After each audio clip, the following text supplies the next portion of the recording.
Hi, this is Dee, and you are listening to my podcast, Let Me Clear My Throat.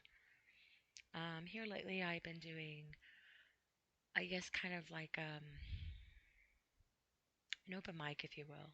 Um, Normally, before my other podcasts, I had done some research on my topic and even chose a topic and would do a lot of um, typing and trying to lay it all out and have a script and all that. And the last few podcasts I've done, I actually have just been winging it. Um, And I think a lot of it is just because there's just so much information in my head, for one. But sometimes things just can't be scripted. And sometimes um, I feel like I, it's better for me to try to relate, I guess, if you could say, to other people um, in the world, but also try to relate to myself. And I try to talk about things that I feel that are kind of common ground with others, and at the same time, um, it's a matter of a lot of a release for myself. I, I, I, I take care of my mom, which I've talked about many times, and sometimes, I mean, I can't speak for everybody, obviously, but am I the only one that, um,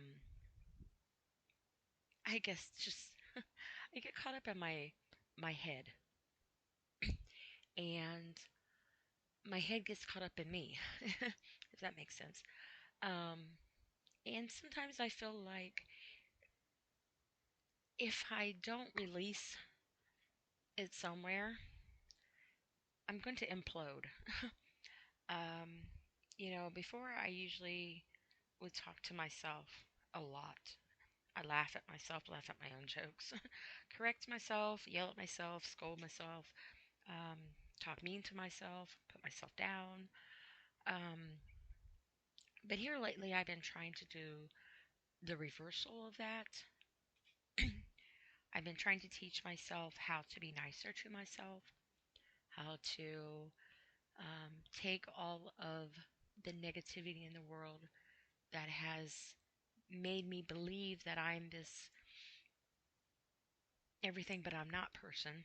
Um, Being put down a lot throughout my life, and a lot of verbal abuse and mental abuse and physical abuse. And um, I just, normally I'm like a talker, and anybody that knows me knows that. And I'm one of those people that I talk so much, but it's not that I'm trying to be rude and overtalk people, but yet it could come off that way. Sometimes I get excited about something that I'm talking about, and I might accidentally and unintentionally overtalk them or cut them off. And um, I've gotten to the point where as much as I used to talk is now as much as I'm quiet. And unfortunately, I don't really believe anybody notices that because obviously there's nobody here. Um, and when you talk out loud to yourself, I've had my mom before ask me, who are you talking to? Myself. um, or I'll be like, I don't know, doing a comedy act with myself, if you will, telling myself jokes and walking the house and being funny and like talking in different weird voices and um, just asking myself a question, and then in another like the voice or whatever, I'll do like a little, I don't know, role play skit, I guess you could say. Um, and I know that sounds kind of crazy, and it is crazy. Um, but here lately, if you talk out loud, people think you're crazy, and if you keep it inside and talk to yourself inside, you make yourself crazy. At least I do. And I I've been trying to remind myself internally that I'm not all the bad things that people have made me feel, that people have stereotyped me to be, that all the negativity I have allowed and not necessarily allowed, but continued to hear over my lifespan, that it is just stacked up so high that the good parts and qualities about me are just overshadowed, and people have a difficulty of actually seeing me, the person, of who I am. They just see my character or um, my big mouth. I talk loud a lot. My great grandmother was deaf, and a lot of the females on my grandmother's side talk very loud. And all growing up, we've always had to talk so loud. Well, as a kid, I should say, growing up until my grandmother passed away, um, we all talked really loud because she couldn't hear us. She had a hearing aid and she could read lips. Um, and I still tell people, my great grandmother was deaf. I've grown up my life talking loud because I had to talk to my grandmother, and I'm trying to teach myself, trying to dial it down a little bit. And then sometimes when I get excited about things, um, I amplify.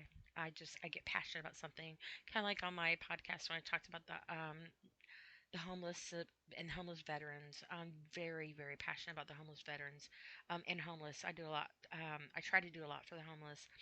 Um, but anyway, so long story short, 7 minutes into this, I this is pretty much just gonna be me again talking.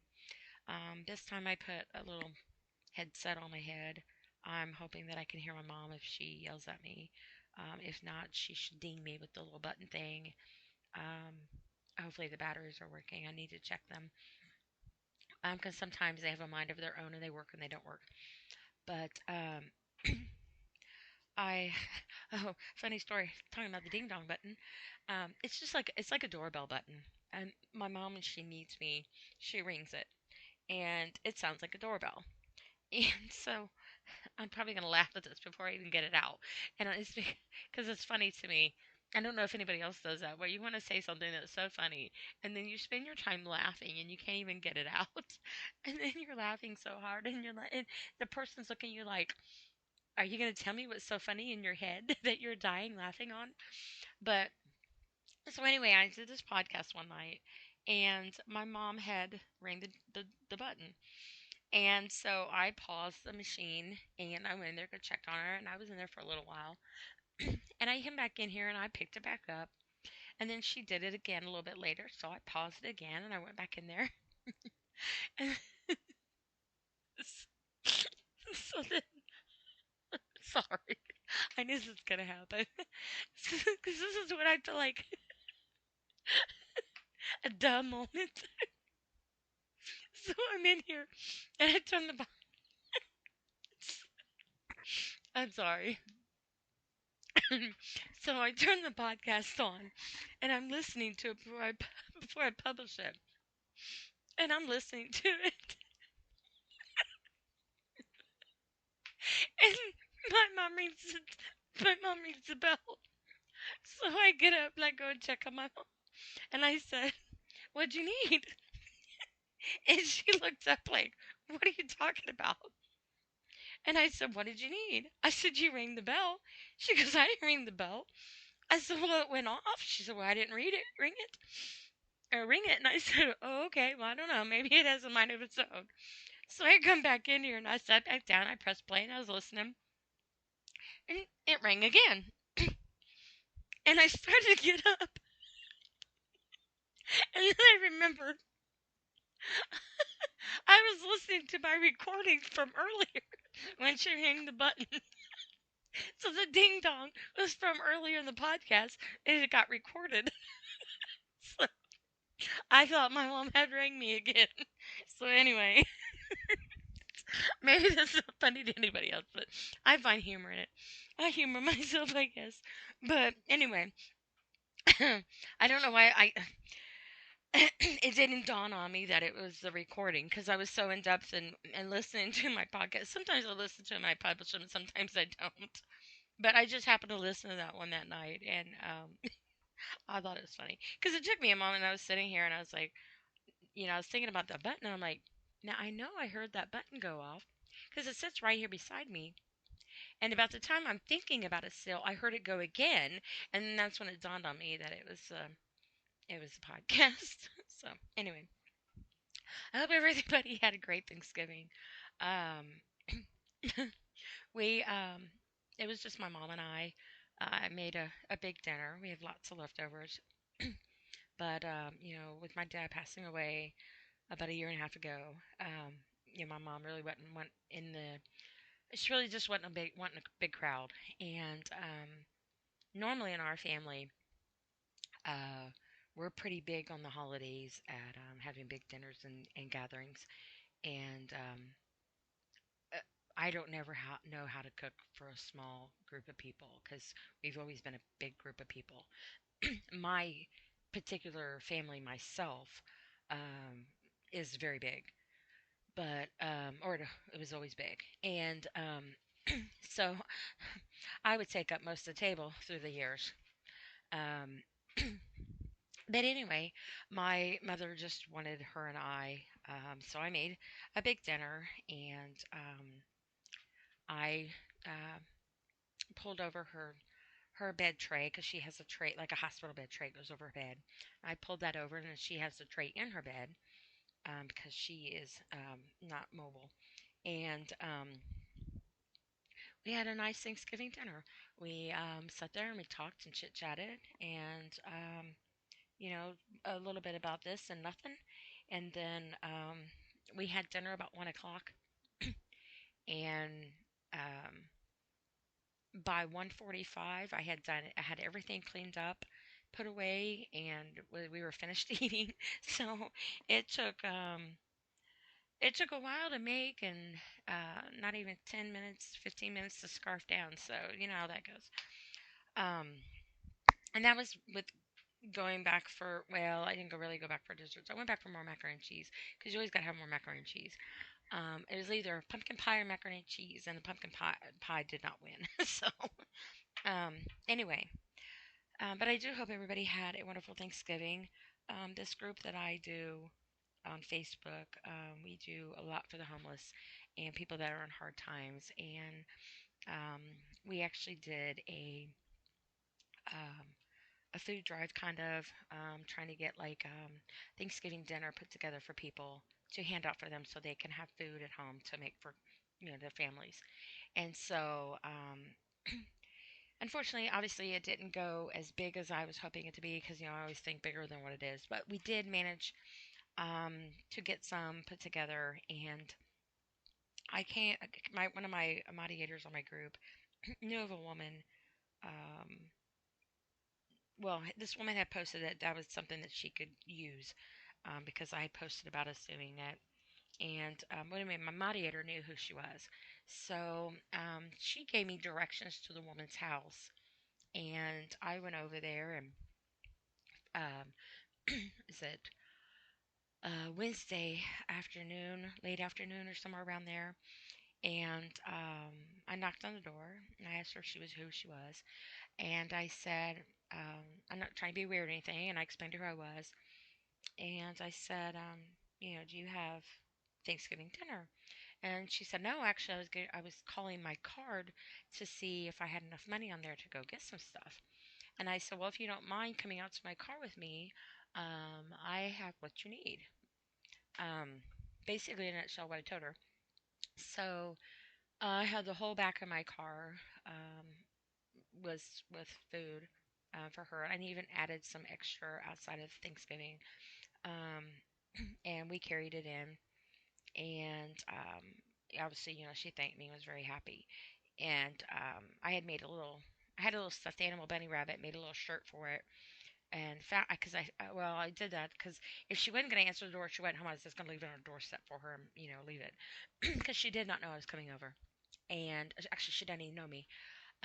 But I found out that her son was expecting, and so I heard somebody was expecting, and she said, "Yeah, my son," and I handed her the bunny rabbit, and yeah, so she wanted to give it to the baby or whatever, but that is why I do what I do because that is what makes it go around. And um, it's and the funny thing of it is that people think I feel like people think that they need to have this ridiculous amount of resources and money to help people.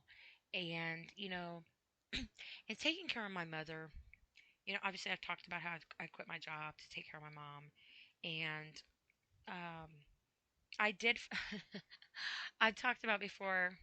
If you haven't listened to my other podcast, when I first started taking care of my mother, I go through get a government stipend to take care of my mom, and when I first started, um, I get paid by the day, but I broke it down into because I'm here 24/7, and I sleep on a twin bed in my mom's living room because the bedroom's too far away and I can't hear her. But so when I first started, I broke it up into hours of the day and how much pay it was, and it averaged out to $1.25 an hour. Yeah, $1.25 an hour. And then in June, I got a raise, and I was making $1.61 an hour. So I was talking to them. I'm like, I don't understand your guys' pay, because the government makes other companies pay minimum wage, but yet they don't have to. Um, so I mean, could you imagine me being here 24 hours a day, 7 days a week, making minimum wage? I mean, I'd be happy with that. Um, but anyway, um, so I was talking to them, and we did like our reviews and stuff because we have to touch base like every other month and every month depends. I got like three different people I have to have meetings with every so often. And so anyway, I talked to the lady who oversees my stipend, and anyway, I got a raise.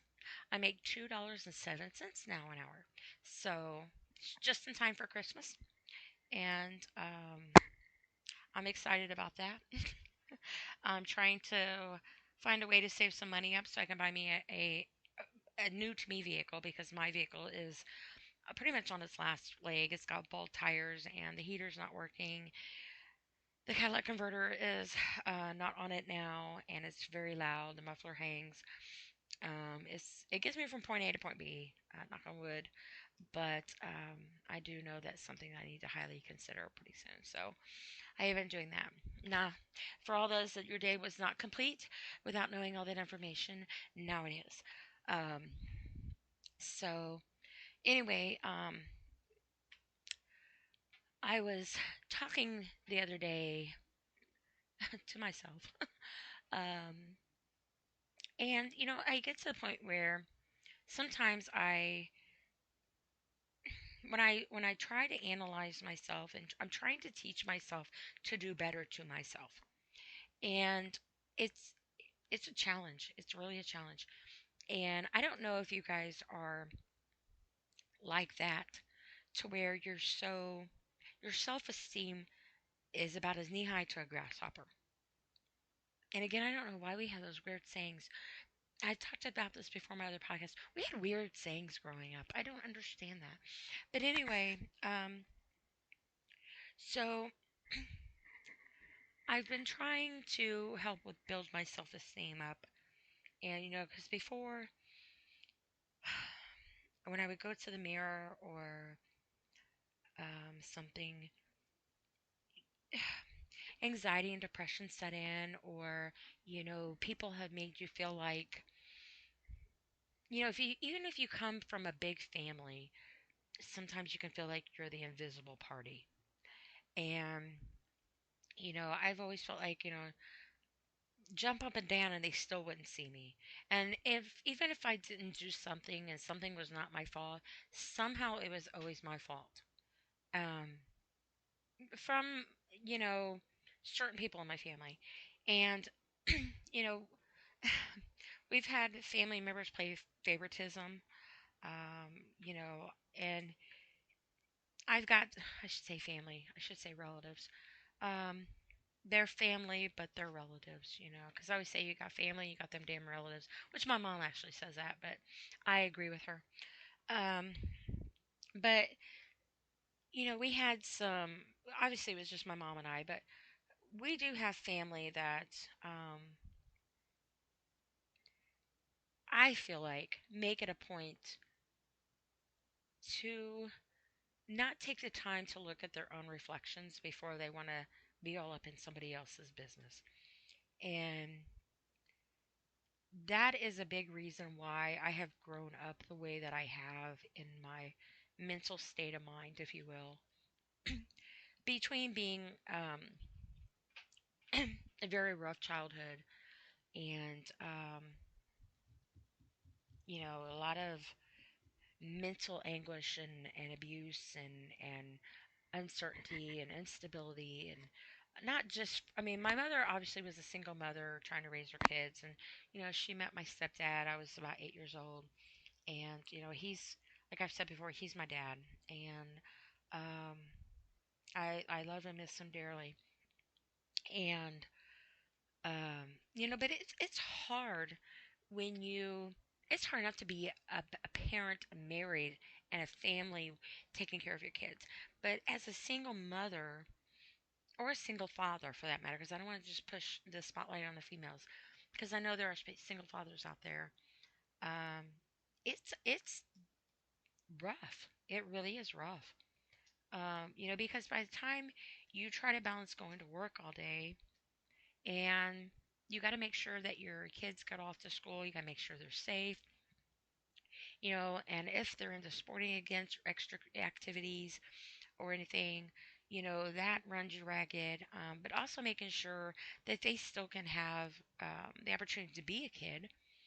But then, you know, if you want to better yourself and continue your education and work and try to provide for your family, then you got to get, you know, and then you got to make sure you got a decent home and the bills are paid and, you know, food on the table and still making sure that your kids are included uh, or I shouldn't say your kids included, you included with your kids because as a sole, um, as the head of the household and as sole, you know, provider, there's a lot of multitasking and multi hats that need to go on. And you know, when I was um, married to my second husband, I was working full time and going to school full time, and trying to balance home life at the same time. You know, maintaining the house and all the kids and you know, he didn't work, and it took a lot of time away, if you will.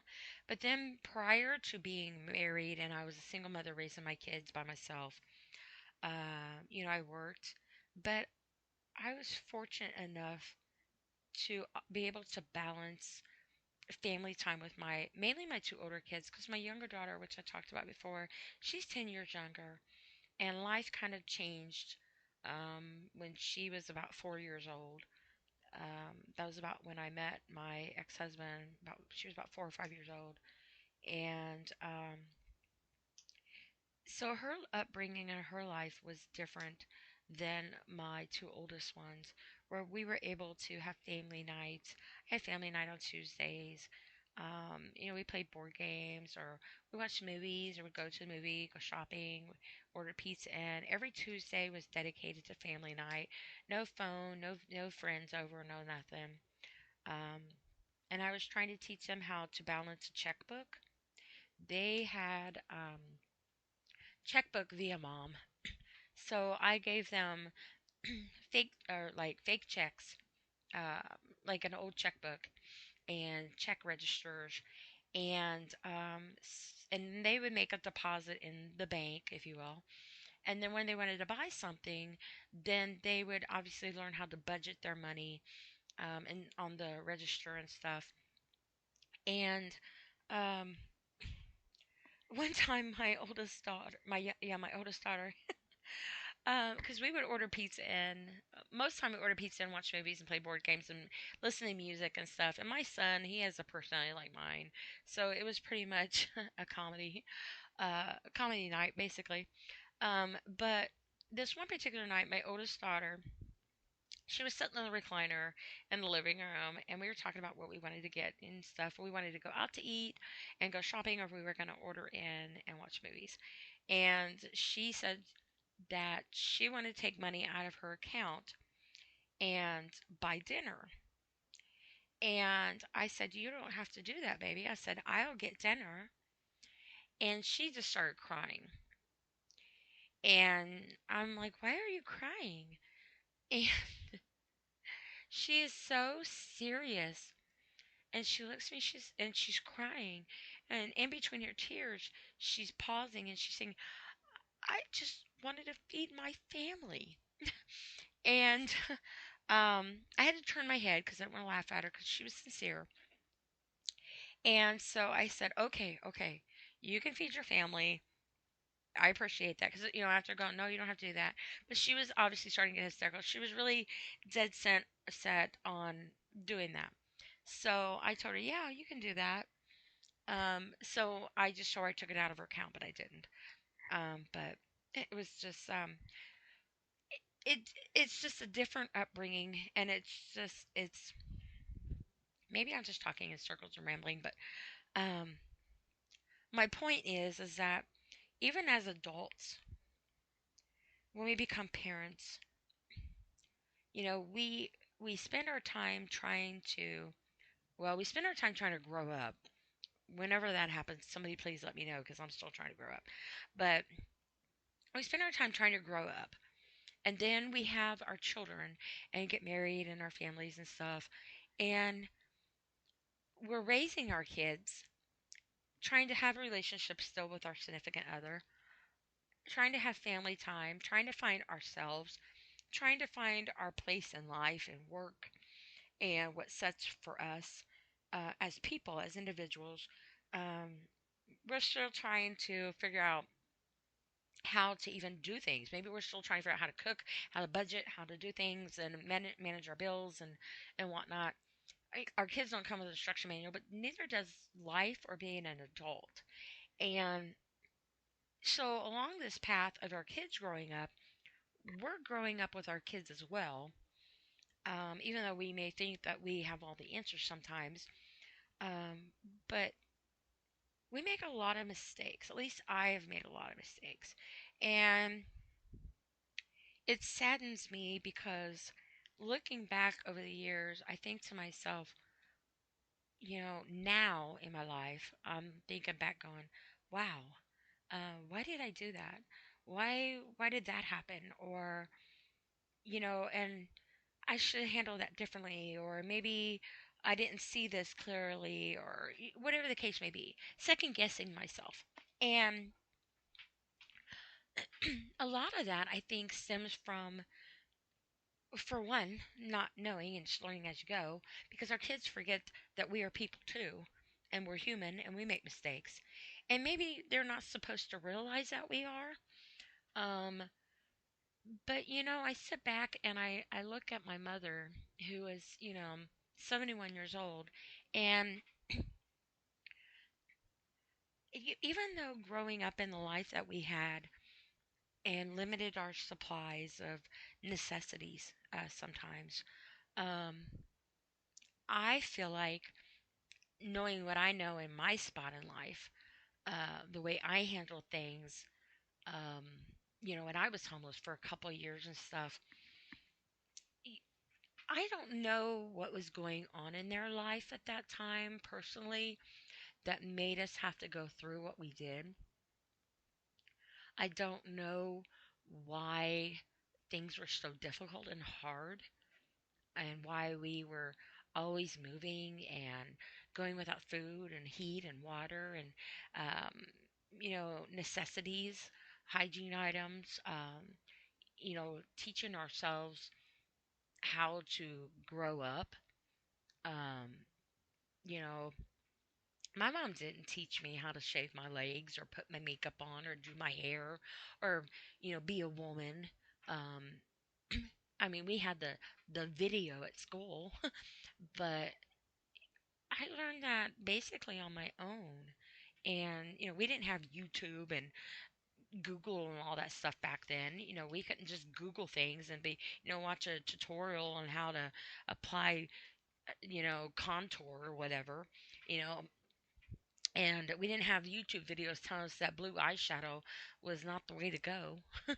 And that Aquanet probably could put, you probably could fix a flat tire with some Aquanet. Actually, it's some potent stuff.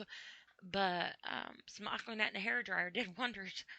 But it's it's a different type of era, but it's also I understand a lot more in my life now, and it doesn't necessarily make my childhood easier.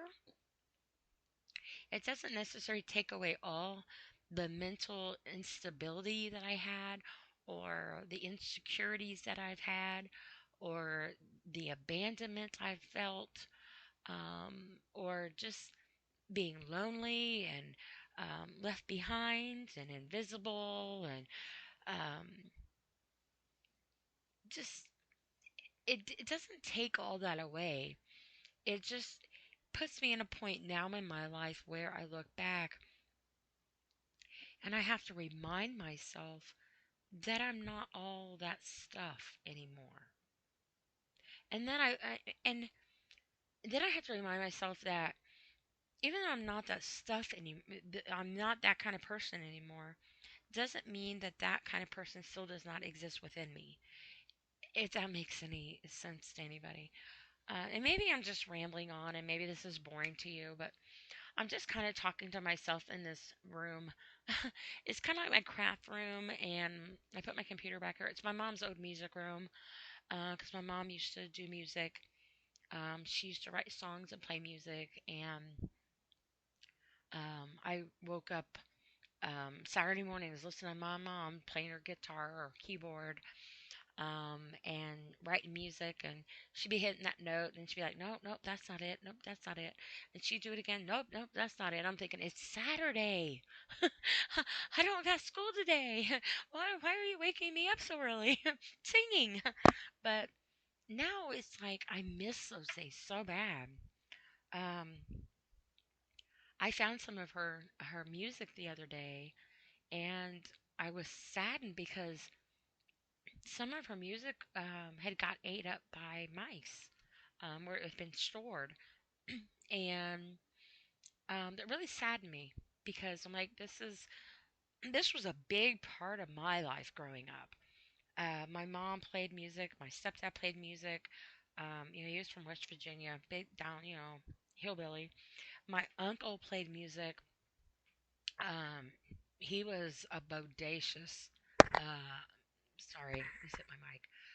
A bodacious musician, very big, and I loved listening to them play music. Not on a Saturday morning waking up to it, but I remember them always sitting around, and they sit in a circle, on the floor or in a chair or something, and I didn't care if it was outside, inside, or wherever, and they would just start picking and singing. My mom actually had uh, some of her music on reel-to-reel tapes, which some people might not know what that is, but I remember those. And she had them on reel-to-reel tapes, and she would press them and start them, and or the 8-track record, um, not the 8-track. I'm sorry, she didn't record on the 8-track. The cassette tapes. Um, she did have an 8-track converter that went to a cassette tape. Um, Kind of like people would do in their car for the disc or whatever, or the MP3 players now, or whatever they do. Back in my day, they actually had we had 8-track tapes, but they had where they put the adapter in the 8-track tapes when the cassettes came out, so we could listen to those. And I had record player. It used to have disco lights on it. I thought I was hot stuff with those disco lights. Let me tell you, my oldest sister and I used to put on dance shows. Um, in the bedroom and stuff. We goof off dancing and stuff. Um, and I used to I used to think the Osmonds were my jam, or the Bee Gees. Sean Cassidy, I had a poster of him on my wall, and I got so mad at my little sister. She got mad at me one day and ripped it, and I was ready to beat her up and bury her. um, but um, that's when Dukes of Hazzard was famous, and all those all those. I don't know. I was going down the road the other day, and the radio was talking about these songs, and I knew every one of them, almost every one of them. And because sometimes I quiz myself internally or externally, whatever, to see if I know them by when the music starts, or if I can catch the beat or whatever. And my youngest daughter and I, we had this thing where, well, I think it was more like me. I had it, and I just kind of tried to get her to agree with me. But if we didn't know the words, we just replaced the words with pancakes and waffles. And well, anyway, this commercial was on, and it was talking about the music, and I discovered that I am classic because it said all the classics on blah blah blah channel. So I'm classic. There you go. I thought I was vintage, but I guess I'm classic. Um, at least I'm not old. Which my mom's like, well, if you're vintage, what am I? I'm like, antique. I mean, everything's coming back now, right? I saw something on a video the other day where they were bringing back stirrups, and I was like, I wonder if they're going to bring the parachute pants back, or leg warmers, or what was it, the spandex shorts, and um, pleather, not leather, pleather, um, or the friendship beads and the buttons and the friendship bracelets, and just as long as they don't bring back the shoulder pads, I guess we're good. But um, yeah, so in case anybody doesn't know, if you're about my age, we're classic. So it's kind of like a classic car, I guess. Everybody loves a classic car, right? So anyway, I'm rambling. Um, I don't really have a bunch, I guess, that talk about, but then again, I feel like there's a lot I want to say. And maybe I'm just talking to myself. I don't even know if I'll even air this. I might just be talking to myself and just need to get myself out. Um, but if I do, then I'm sorry if I'm boring you. Um, sometimes I feel like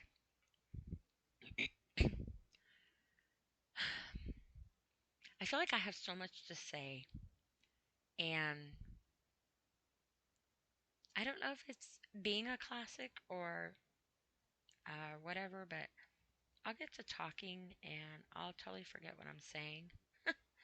um, or I'll get veered off. And I guess I've done that a lot already talking in this podcast. And I'll get off into another subject. And then I'll try to bring it back to that if I remember what subject I was on.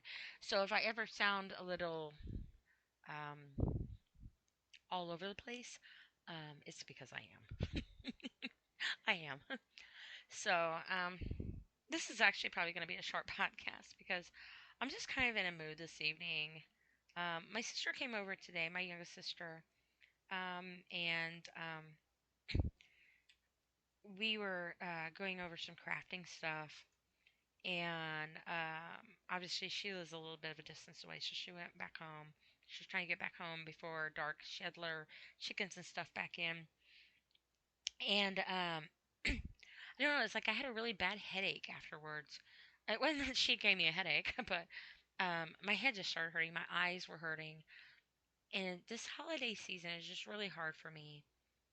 Um, and it's just an emotional roller coaster for me. And I laid down in my bed and I was ready to go to bed. I checked on my mom, and I took my teeth out because I had, sorry, I just hit my mic again.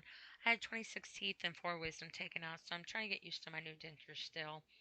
And sometimes I notice when I'm talking, I feel like my teeth are going to come out, but yet they're not. But, well, I can't say they're not because sometimes my bottom ones slip. But anyway, that's more probably the information you need to know. But, um, so anyway, I mean, I got that dramatically ready for bed. I done took my teeth out and laid down in my bed, and then I bawled my eyes out.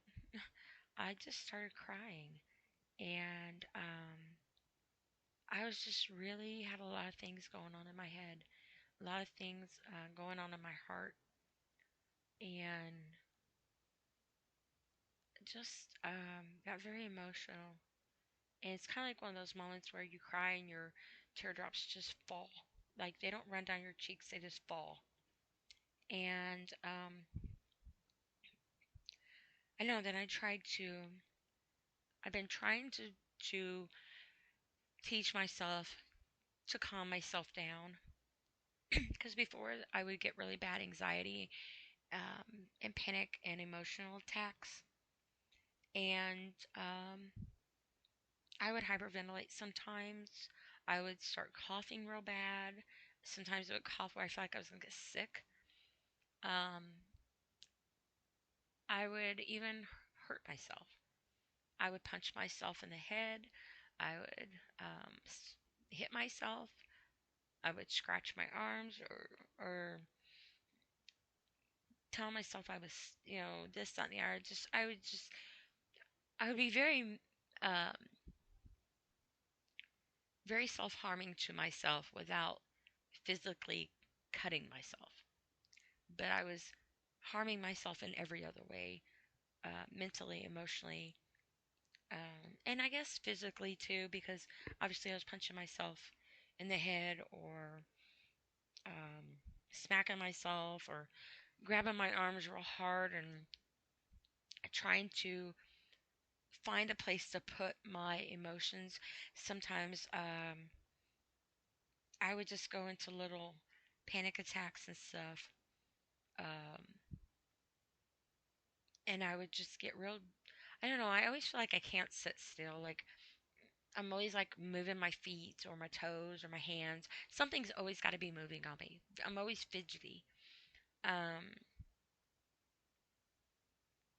but I've been trying to teach myself to stop doing that. And so when I go to like clench my head or get my fist drawn up to get ready to pound my head or grab my arm, I try to remember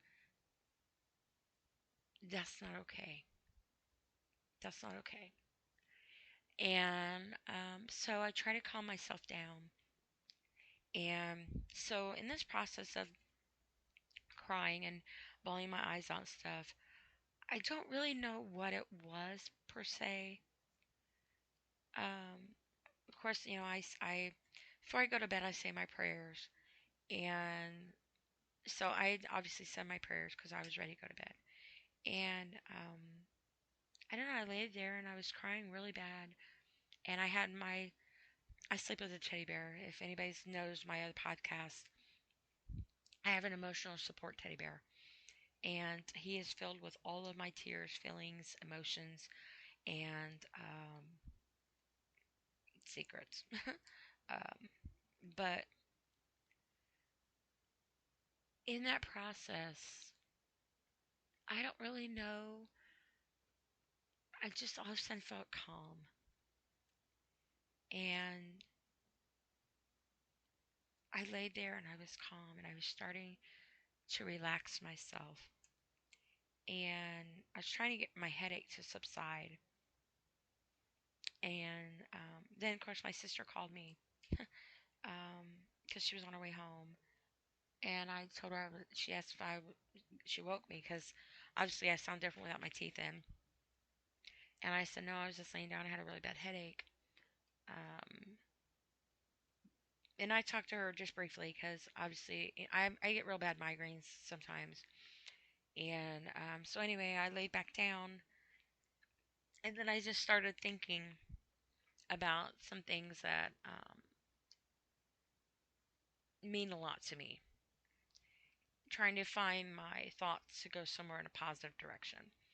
And I don't really want to go into detail what all it is about, but um, I was making plans in my head for things that I want to do in my future. And obviously, it's probably a long shot because by no means would I have the resources or funds or money for it, but never say never, right? You never know. Um, but in this process, it actually calmed me down enough to where I got up, checked on my mom again, put my teeth back in, went in there, made me some leftovers, um, checked on my mom again, um, and then here I am. So I just want to say that I guess my point to this is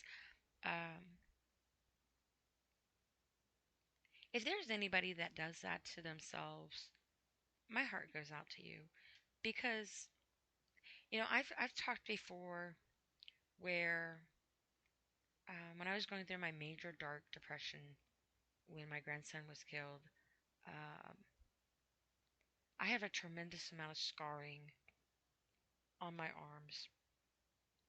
Um, I wear my scars on the outside.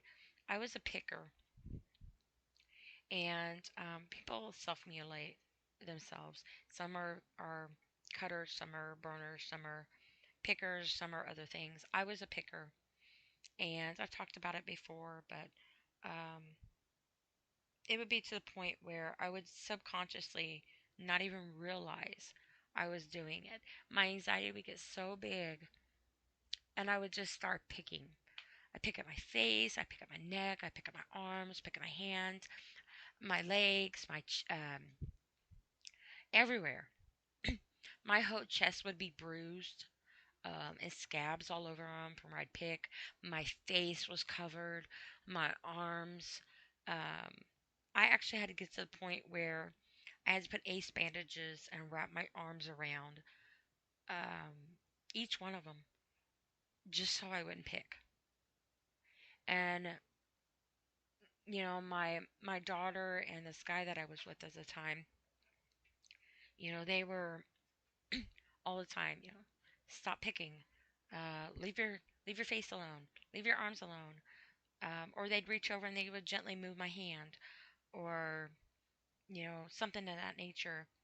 And one time I went on vacation with them, and my daughter and I were in Walmart, and we were in Florida at the time, and this little girl, this young girl, was with her mom, and they had passed me by, and I had my arms wrapped up in ace bandages. And the girl looked at her mom, and she was like, I could hear her. She was like, What happened to her? What's wrong with her? What happened to her? She was talking about me because my arms were wrapped up. I look like I am scarred from being burned. Like they're like burn scars, but they're not.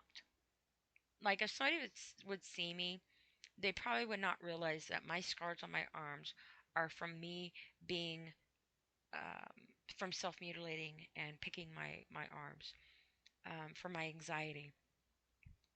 Um, they would probably think that I was in some type of fire or something, or got burnt, or something of that nature, because that is kind of what it looks like. And I used to try to cover them with makeup foundation. Um, like at one point in time, I was donating blood and stuff, and um, I would try to cover my scars up. And they always do like this big interview thing with you when you sign up and everything. And so the lady knew my story, and actually her and I become pretty decent acquaintances. When I would come in, she'd make a point to come over and talk to me or whatever. And I saw her, I'd say hi or whatever. And so she knew my story. And I went in there one day, and they were not going to let me donate because they wanted to know why I had scars all over me. And I'm thinking, they're closed scars. They're healed. But I had makeup on them. Foundation to try to lighten the scar look of it, if you will. And so anyway, they got the nurse, and she's like, "Oh yeah, she's fine. She's fine." And I explained to her, I said, "I've got scars, and I try to cover them up, and I make them. Sometimes I put foundation or powder on them to try to make them not look so obvious and stand out. But now, um, I don't even really pay attention to them anymore. They're healed. They've been healed for a while. I can honestly say I don't pick at them. I haven't picked my face or my chest in a long time, and I'm very proud of myself. That's a very big accomplishment for me. And if anybody knows my backstory of it, um, and how far I've come, um, then I would say that, well, I would hope they'd understand how big of a deal that is. Um, so, my point, I guess, is um, self mutilation. People are too quick to judge people on things that they don't know and understand or have gone through. And I can't sit here and say that I know how it feels to be you because I don't. I don't know your situation. I don't know your scenario. Um, all I know is my experiences and what I've been through. But at the same time, I try to look at all angles of things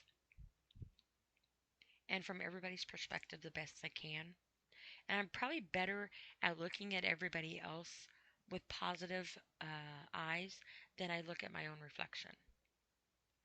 I am so more adamant on giving pep talks, moral support, and positive reinforcement to others than I am myself. And I have been trying to teach myself that I am just as important as those that I try to advocate for. And that if I don't advocate for myself and I don't believe in myself and I don't give my own self pep talks and reassurance and positive reinforcement, um, then who is? And why shouldn't I? Why am I any less of a person than anybody else? Why don't I believe in myself? Why don't I believe in what I'm capable of, how far I've come, and why am I not worth the same kind of positive outlook as I try to bestow on everyone else that I come in contact with? I always try to find a positive in everything, mainly when it regards somebody else. Um, I need to remember to do that for myself. And it's not easy to do because I've got about 50 years on me of everything but that, pretty much. So that's kind of where I'm at today. But if you have a negative, this is kind of what I've been trying to do, and I'm trying to teach myself.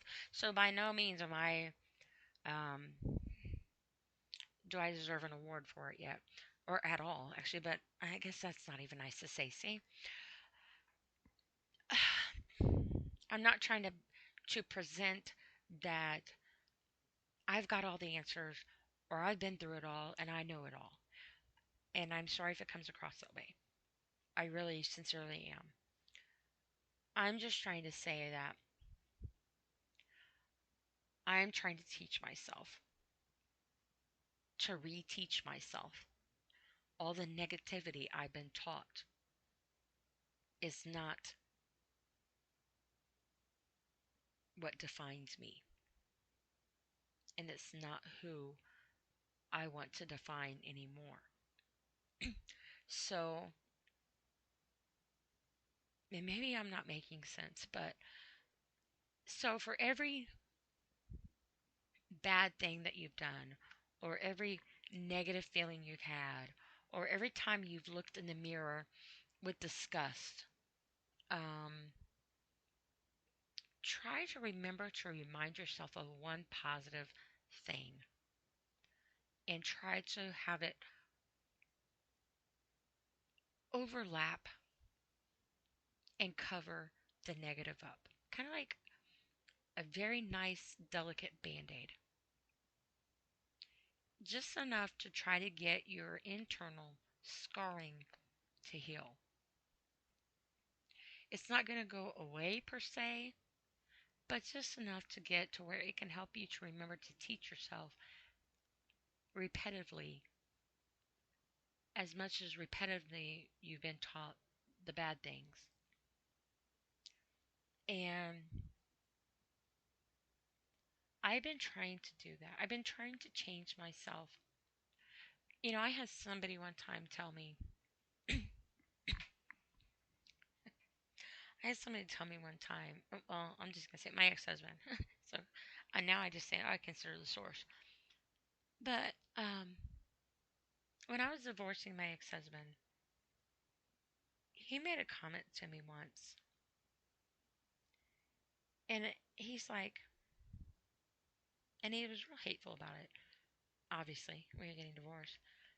He said, in your next relationship, why don't you, um, he said, don't be yourself in your next relationship. And basically, don't be me. And maybe then it will work out. So try not to be me. And maybe my next relationship would be better and work out. So obviously saying everything about me was basically worthless and not worth being with. And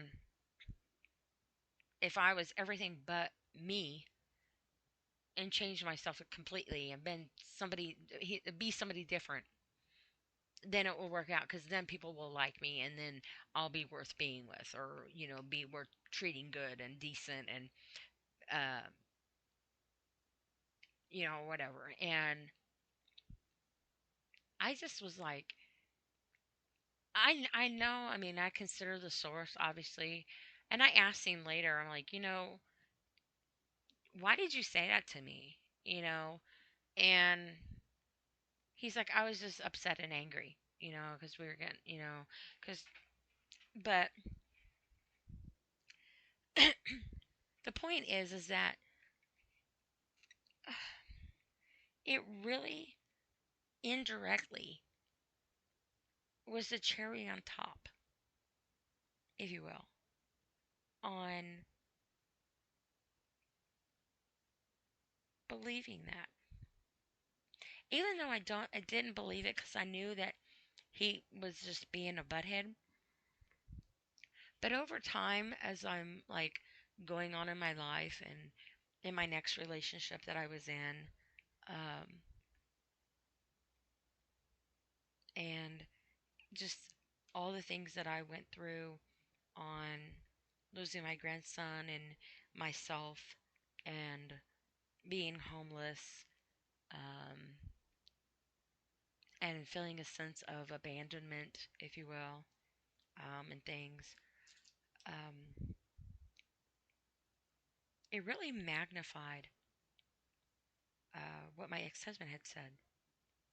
Even though I wasn't in a relationship with my ex husband at the time, because then I'm like,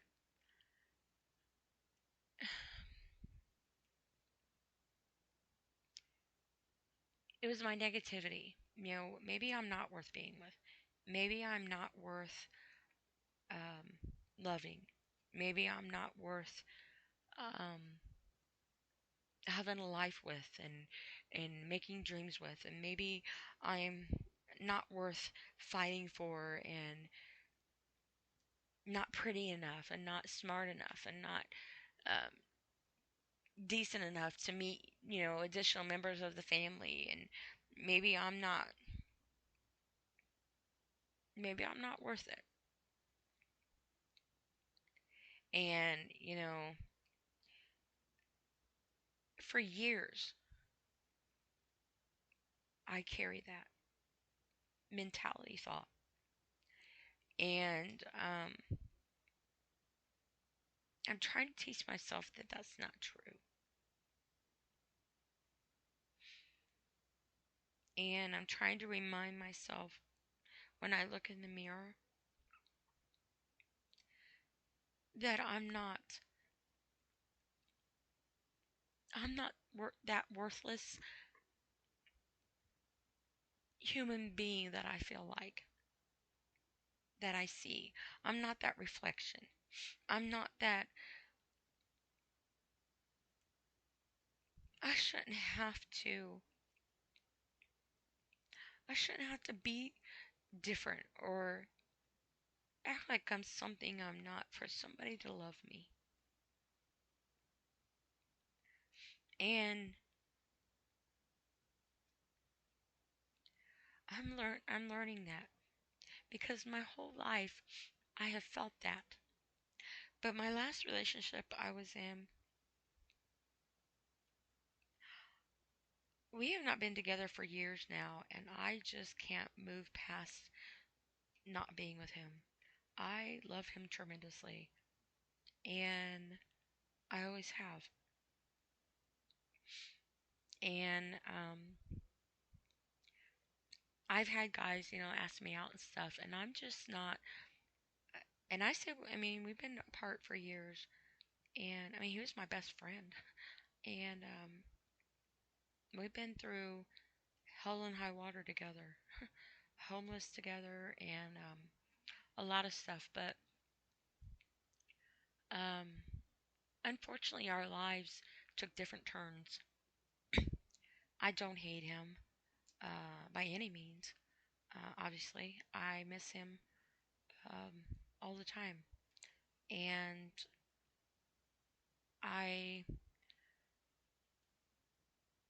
pray for him um, consistently that he's okay and that he's safe and that whatever's going on in his life, that he is able to heal from his own demons and things that have happened to him in his life. Um,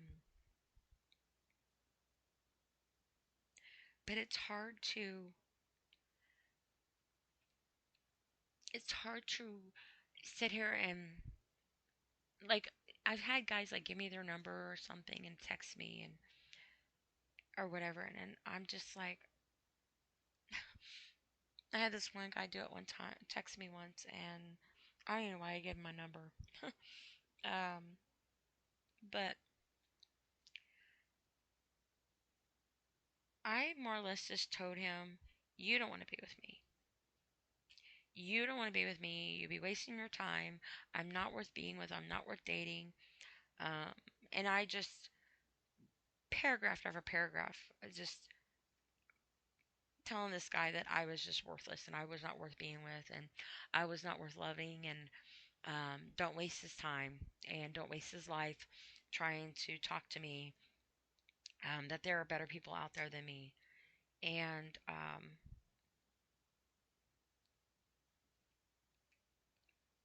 I was, I don't know, I told my daughter about it. I was like, yeah, this guy's really getting on my nerves, blah, blah, blah. She said, it's called flirting, Mom. And, well, he needs to stop. um, but I'm not emotionally, my heart is not emotionally ready to be um, attached to anybody else. Um, and I would be lying if I said otherwise. And I know that might sound silly to some people. Well, gosh, you ain't been with him forever. Why are you still so hung on him and whatever? Because it's a different level than what a lot of people would probably understand or realize. And it's a different, And I guess people always say, "Oh, yeah, this one's different. This one's the one," or blah, and there's just something about all the things that we have been through and the magnitude of self-identification, if you will, with ourselves and each other. I always say that my biggest heartache and the only man that probably could actually heal my heart. And it's hard when I get caught up in my feelings, um, thinking about him. But then I get these random guys that think, they can send you messages or whatever all up in your messenger and stuff, and um, or comments and stuff, because they'll put stuff, public or whatever on my Facebook page or whatever. And I'm not that person. So, yeah, I'm not that person. I'm not emotionally, um, I'm not emotionally attachable right now to anything other than where my heart is right now, and I'm trying to work through that. And it's difficult. I'm not the same person I was, um, when I met him, and I'm not the same person I was when I was with him. And not too long after we got together, my grandson had got killed, and it turned me into a life and someone I don't even know. And I am sorry he had to have that part of me, because I don't even know who that person is and was, and totally out of character for me, totally not who I wanted to be or want to be. And probably more information than anybody here wants to know. But I guess my point is that words hurt, but silence cuts like a knife. And it's the silent memories that I carry in my head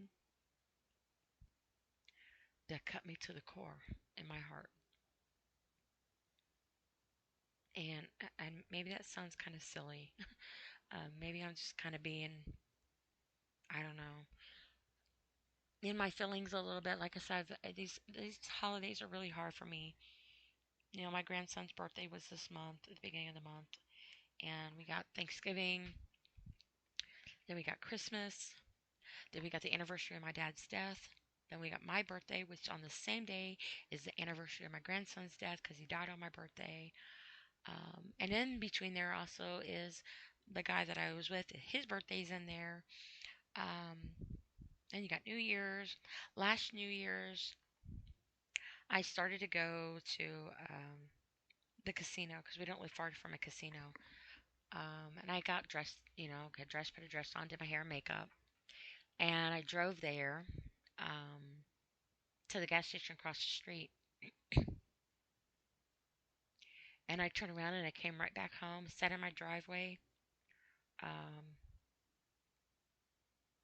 and as the clock was going, striking midnight, I'm sitting in my driveway bawling my eyes out. And the year before, um, I was going to go to a friend's house and got dressed and whatever. And then I got up in my feelings and lost track of time and brought the new year in by myself in my camper, pretty much crying, bawling my eyes out. And so I'm hopeful that this New Year's will be a little bit less of a heartache, but um, I'm trying to go in a positive mindset in every day and not just trying to focus on a new year, because everybody makes, well, not everybody, but some people make New Year's resolutions. And you can have the mentality of wanting to go into a New Year's resolution with all these fancy smancy ideals and plans and tradition things that you want to do or whatever goals. But my learning mainly, I guess, since my dad passed away, and obviously watching and going through that tragic accident last week that I talked about in my podcast,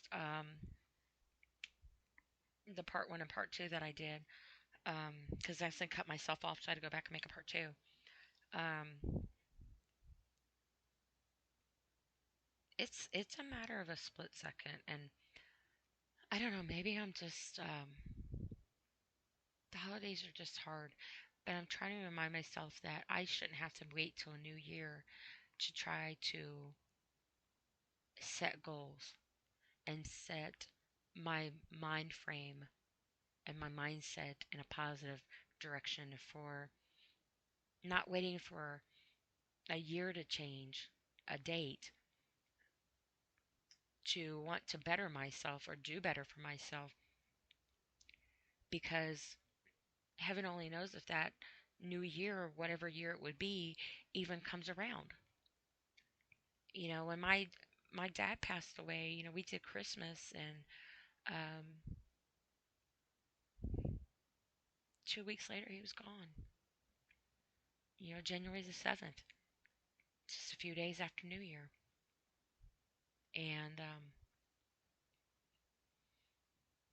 it's a huge reality check for me.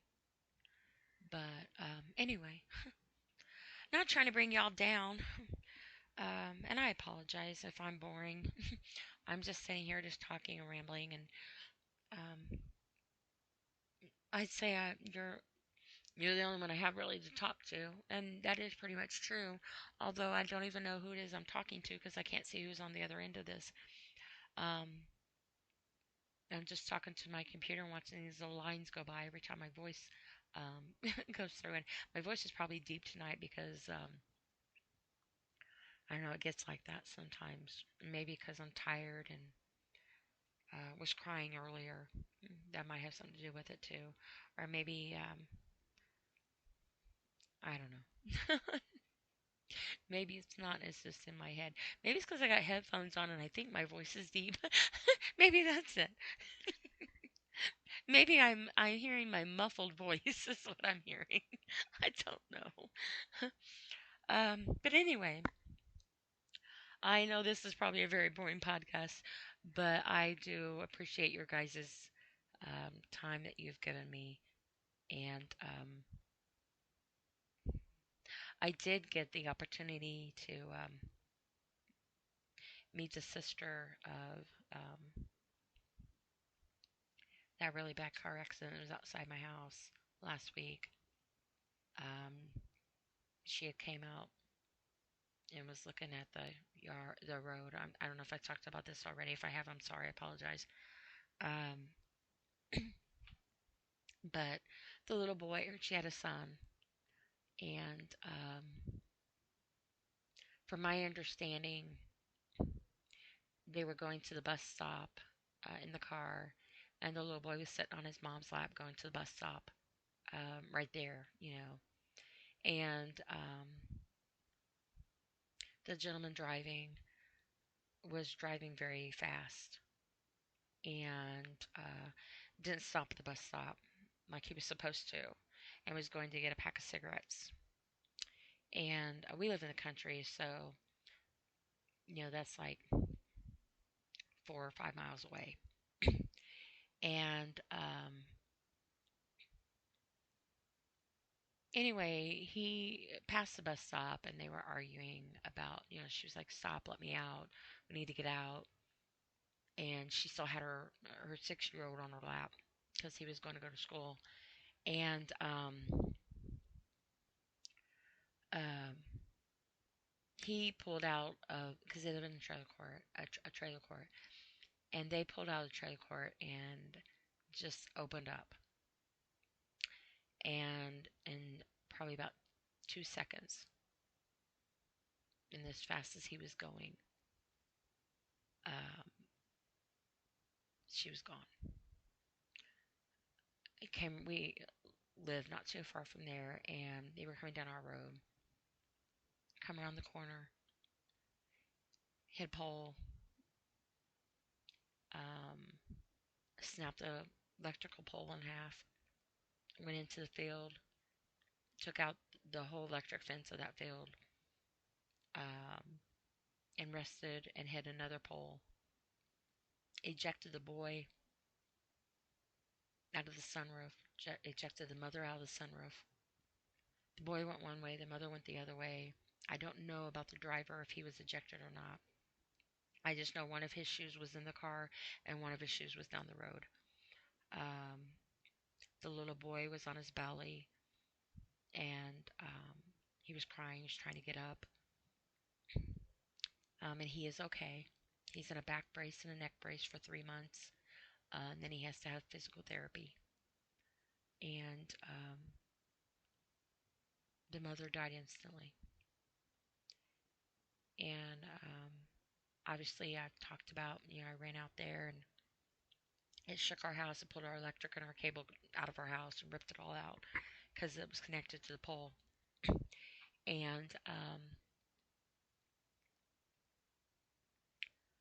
I saw my neighbor standing, trying to figure out what the loud boom was. And I yelled at them to call 911. And I immediately went over to the woman, didn't hesitate. And I didn't even know it was a woman at first. And my neighbor saw the little boy and went to him. And I gave her CPR, tried to give her CPR. And then a first responder showed up and we traded off. And I went after, went not after, but I went to go get the man who was obviously very distraught and in shock and hysterical. So I went to go calm him down. Um, and then obviously they ended up taking the little boy to the hospital, to Riley, and took him, the man, to another hospital. And the sister of the woman had come by, and I got the pleasure of meeting her and her boyfriend and his dad. And I was going to go to the funeral today because the funeral was today. I was going to go to the funeral today to pay my respects. It was my intention. But I was talking to my sister and my mom at different times, and also myself. And I got to thinking, I don't know if I could handle that. I don't know if um, I don't want to take away from her funeral. I don't want to trigger anybody. I don't want them to come up to me and say, "Oh, how did you know her? Or who are you?" Um, I didn't want them sitting there and having me there as a reminder of anything else than what they needed to do um, for themselves at that moment with their loved one. I didn't want to be a distraction.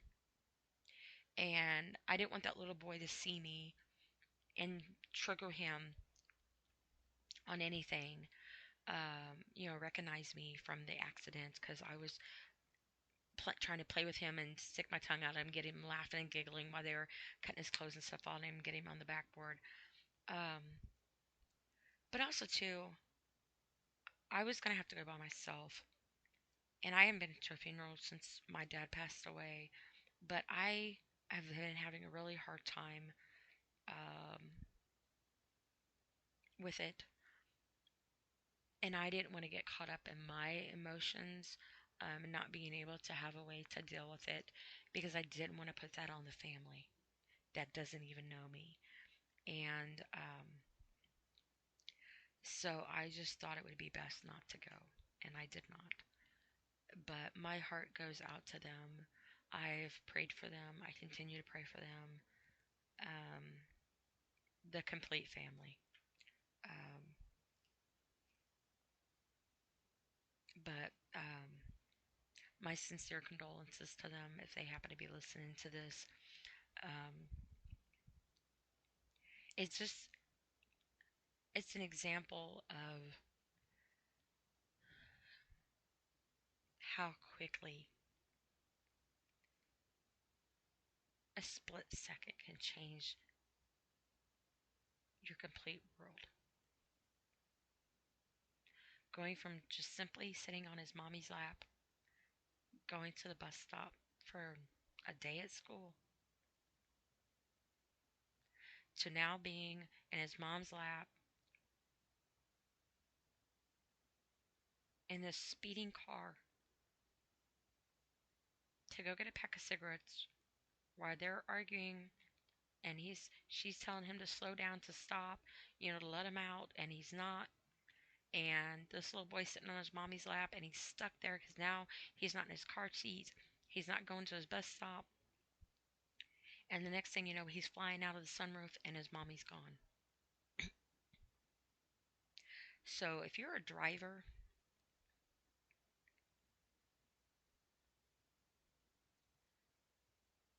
and you can't handle a situation rationally, park it.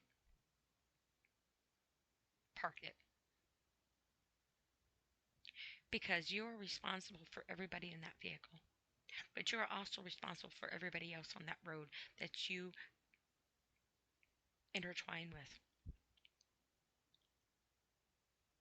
And it's a big responsibility. Getting a driver's license is just not a piece of paper with your face on it, giving you the operating ability and legal obligational fun, if you will, to put your foot on a pedal and steer a little round circle while you're bebopping, or while you're strung out on something, or while you're arguing, or while you're not in the right frame of mind to be defensive and offensive as a driver. The best driver is a defense driver, because it ain't always the person behind, it's not always you behind the wheel, it's everybody else behind the wheel too, even if they're not in your car. So if you are not equipped to be a responsible driver like you were on the day that you were taking your test, and how particular you were trying to be and acknowledgeable you were trying to be, you're 10 and 2, which I admit I'm not always 10 and 2. But if you cannot be mindful of your responsibility as a driver that needs to be responsible, park it. Pull it over. I don't care where you are. Pull it over in a safe place and park it until you can get yourself together before you start back out there. Because the accident last week could have been prevented. And obviously, I understand it's an accident. Accidents do happen, but not in that manner. It took a split second. That little boy could have been on his little school bus going to school, and they could have been nicely going and doing what they needed to do for the day. And if this, if that, if this, because if anything was different, it could have been more horrific, more tragic. And I understand that. But my point is, as I always say, if ifs were fists, we'd all be drunk. But my point is, it could have been prevented. So try to be a responsible driver. Whether you have a license or not, if you are behind a wheel driving, you're not just driving for yourself. You're driving for everybody else on that road, whether they're in your car, whether they're a passenger or not. And if you're a passenger and you don't feel safe, please make sure you're buckled up and your kids are buckled up the best you can. But I can't say that either, because it's I can't say that either. That's not fair to say. I retract that comment.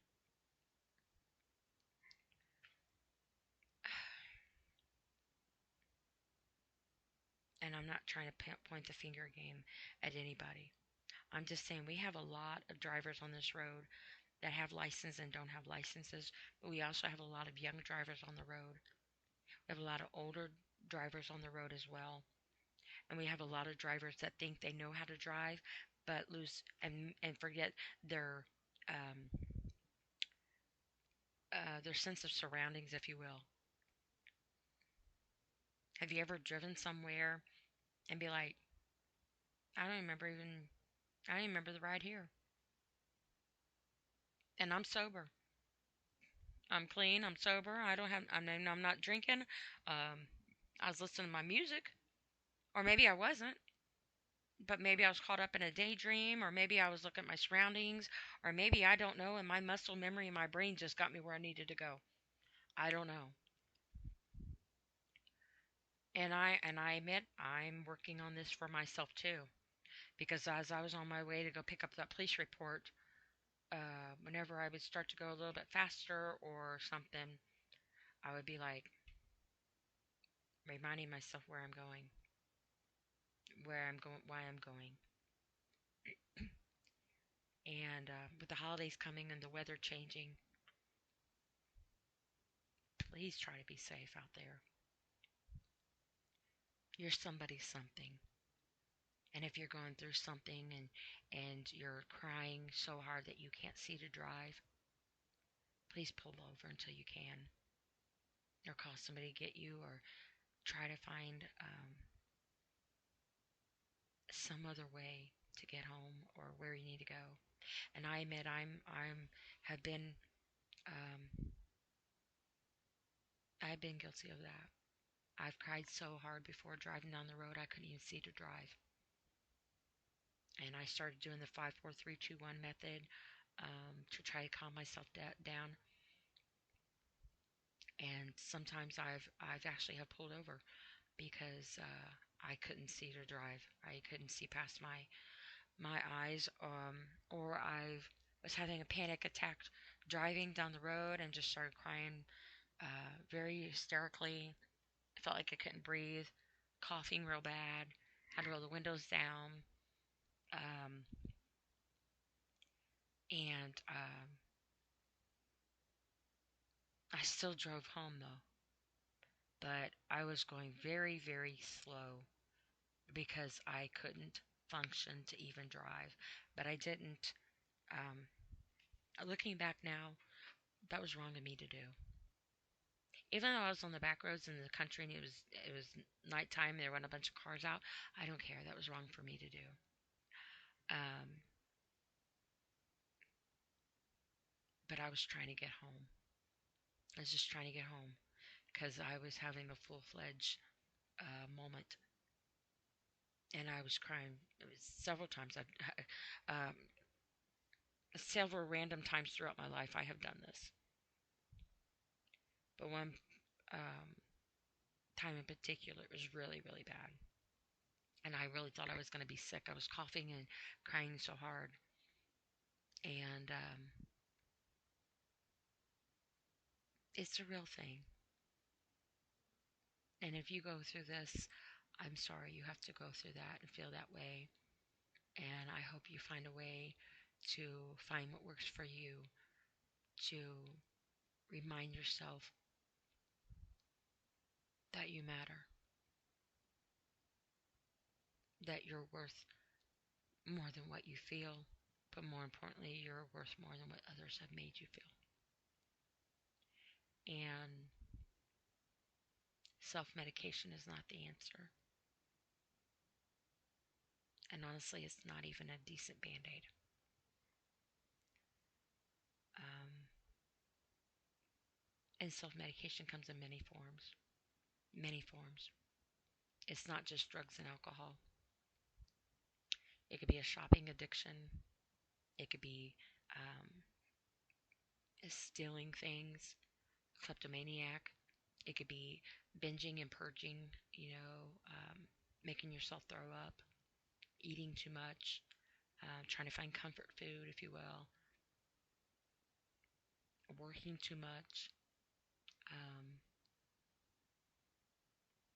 exercising too much, throwing yourself into something. Um, Addiction and self medication can be in any form. It's not just drug and alcohol. It's really not. Smoking too much, maybe. Too many cigarettes one after another, chain smoking, trying to find some vaping. Um, all forms of trying to calm yourself down and self medicating your way through whatever it is you're trying to get through. And I pray that you find something that is of a positive nature.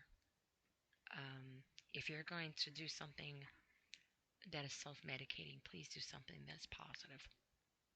And I mean positive towards your mental state of mind, your physical state of mind, your um, emotional state of mind, and your spiritual state of mind. Um, and I was saying, I know not everybody believes in God, but would it really hurt? I mean, would it really hurt to believe and pray and try to have faith? Um, because I found that sometimes I know it's not the answer to, it's not a fix all, do all.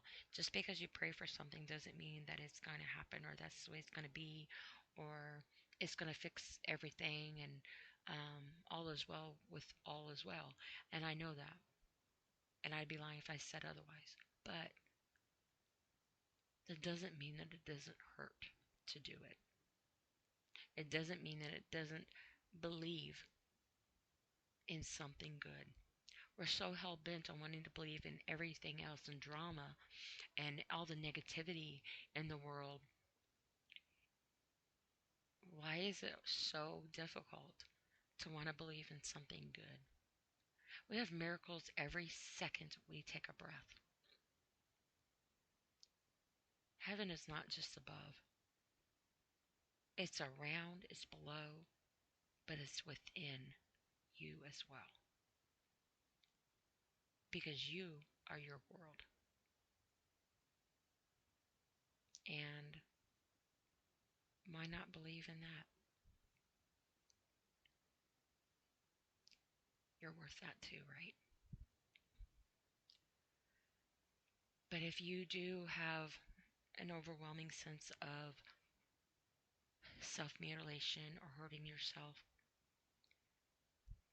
counseling isn't for everybody. I've done counseling twice in my life, and it's not for everybody. It really isn't. What works for some might not work for others. I'm not a big medication person. Um, but if you feel overwhelmed, lost, or feel like let me put it this way. If you're going to be anything to yourself, be honest to yourself. If you're going to look in that mirror, actually see you.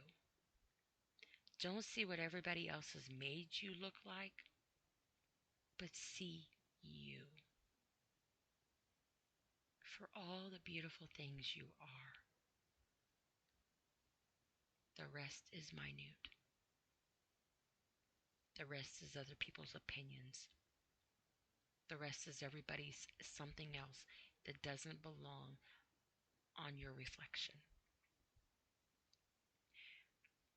Be the one that makes the difference in the world, but be the one that makes the difference in the world that consists of you. And I'm trying to teach myself that too.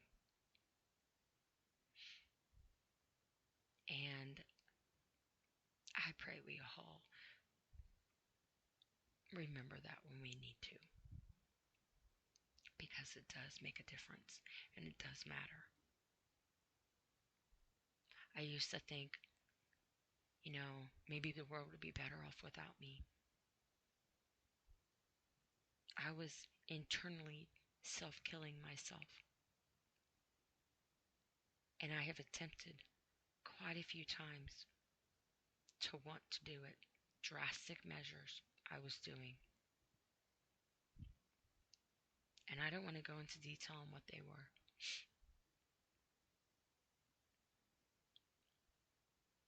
But I was looking up at different ways. And I was pretty close in a lot of directions. Let's just put it that way. And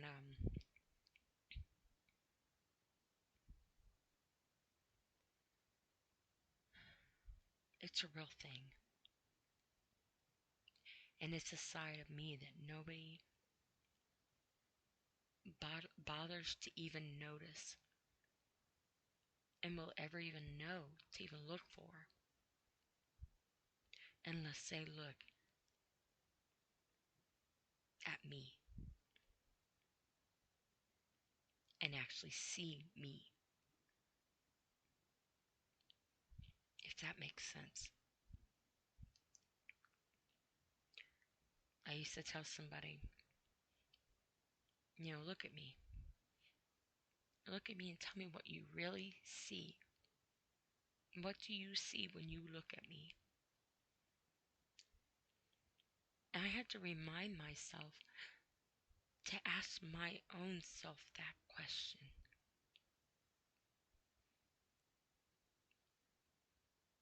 But then I had to remind myself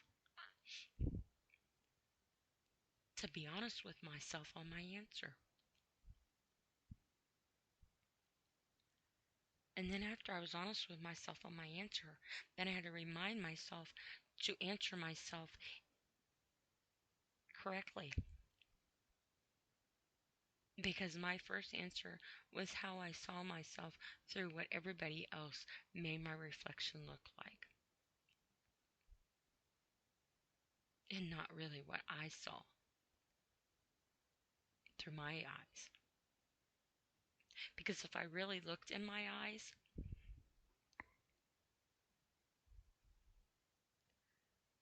I would really have saw what I needed to see.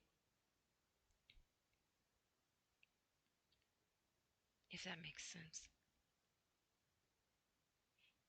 And that was pure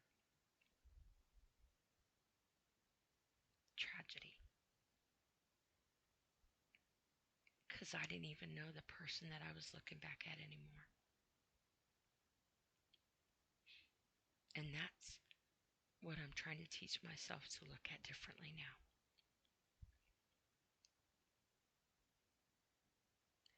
And I pray that you learn to teach yourself the same way.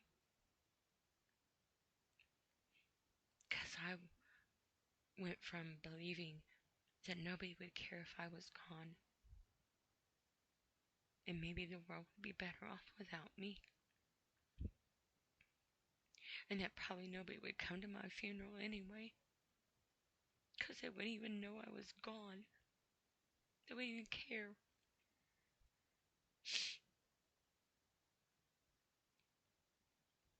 But now, I'm not trying to think that way anymore. And I'm not saying it's easy. I'm trying to catch myself when I do it negatively.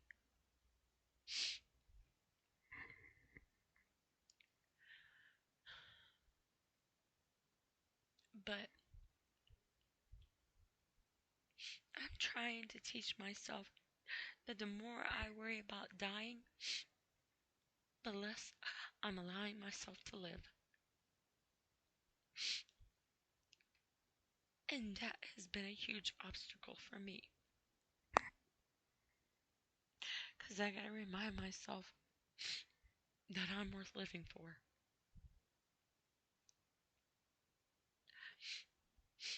And I pray that I can continue to do so. But I pray that if you're going through something similar, that you find a way to do so too. And I'm sorry, being a big baby again. No, I'm not sorry. I mean, I'm sorry, but I'm not trying to cry in your ear. But I just get really emotional because I'm being really sincere and very candid. Um, I always say to a room dressed up like chairs, but uh,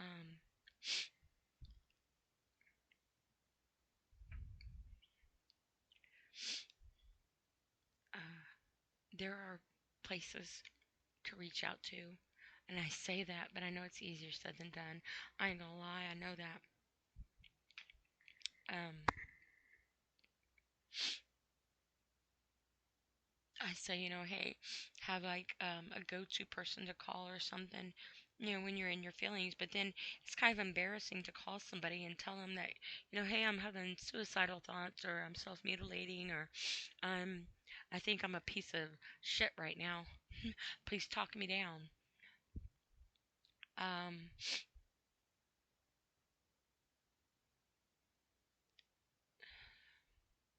but try to find a positive outlet. I don't have the answers because I don't even know the questions for my own situation to even have any answers for. I just know that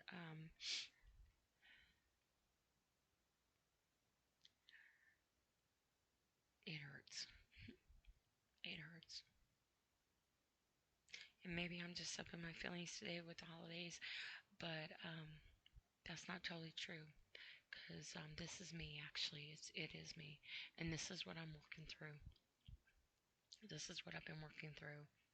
And if you're going through anything similar over the holidays or any other day, my heart goes out to you for whatever that's worth. And I don't mean that to be sarcastic or anything. Um, and if you find a solution and it works, please feel free to share. Because some people say, "Oh, I understand, I understand," and maybe in a sense they do, but that doesn't make it go away. That doesn't fix it, and it doesn't always help.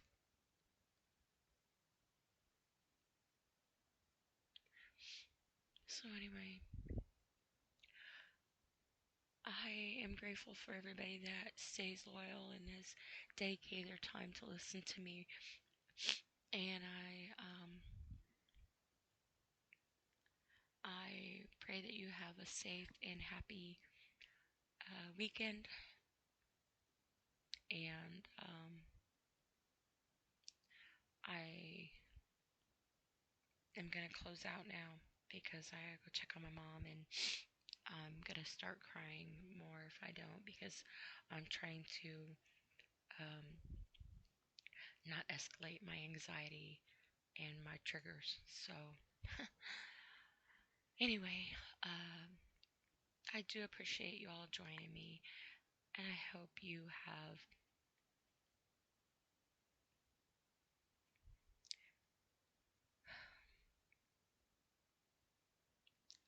the ability to get through whatever demons you don't let other people know you handle. And I pray that you can actually look in your reflection and see the beauty that God created and not what the world has destroyed. Anyway, this is Dee, and you've been listening to my podcast. I don't even know what to name this. No name. Again. Um, have a safe and blessed night, and God bless you.